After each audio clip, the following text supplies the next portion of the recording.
rapport de raison. Parce que tu ne peux pas louer la maison de quelqu'un et puis tu vas faire un rapport de force. Oui. C'est ça. Est-ce qu'on peut faire la force avec un propriétaire? Impossible. Il va te chasser. Il va te chasser. Oui. N'est-ce pas? C'est ça. Donc louer Dieu maintenant veut dire quoi? Louer Dieu, c'est établir un rapport de raison entre l'homme et Dieu. Merci. Parce que quand tu loues la maison de quelqu'un, tu ne peux pas dire, tu peux pas faire la force avec le propriétaire. C'est ça. N'est-ce pas? C'est ça. Qui peut faire la force avec le propriétaire de sa chose? Oui, c'est ça. C'est ça. Hein? C'est ça. Il va te vider.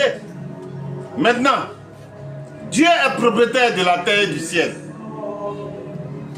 Les êtres vivants qui sont sur la terre là, quel sera leur rapport? Rapport de force ou rapport de raison? Rapport de raison. Donc, entre l'homme et Dieu, c'est rapport de raison. Exactement. En considérant Dieu comme le propriétaire Exactement. et en considérant l'homme comme le locataire. N'est-ce pas?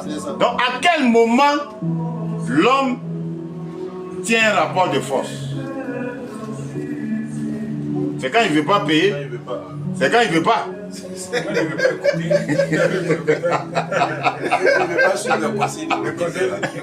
Ouais, l'enseignement n'est pas bien aujourd'hui. C'est très bien. Nous sommes des locataires. Tous les êtres vivants sont des locataires. Un locataire veut dire simplement que c'est lui qui loue le local de quelqu'un qui ne lui appartient pas. Donc si nous on est sur la terre de Dieu, en tant que locataire, la terre, la vie que Dieu nous a donnée ne nous appartient pas. Donc la vie est une location ou une raison, ou un rapport de raison.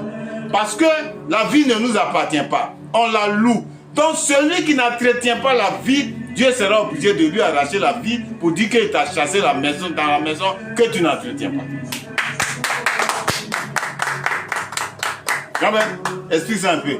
Parce qu'il ne faut pas que j'ai expliqué ça en gros français. En gros français, on a dit tout à l'heure que louer veut dire loi utilisée exceptionnellement pour la raison. Dans les rapports. Dans les rapports, voilà. Ça veut dire simplement que Dieu a établi ses lois. Et ces lois sont faites pour être respectées.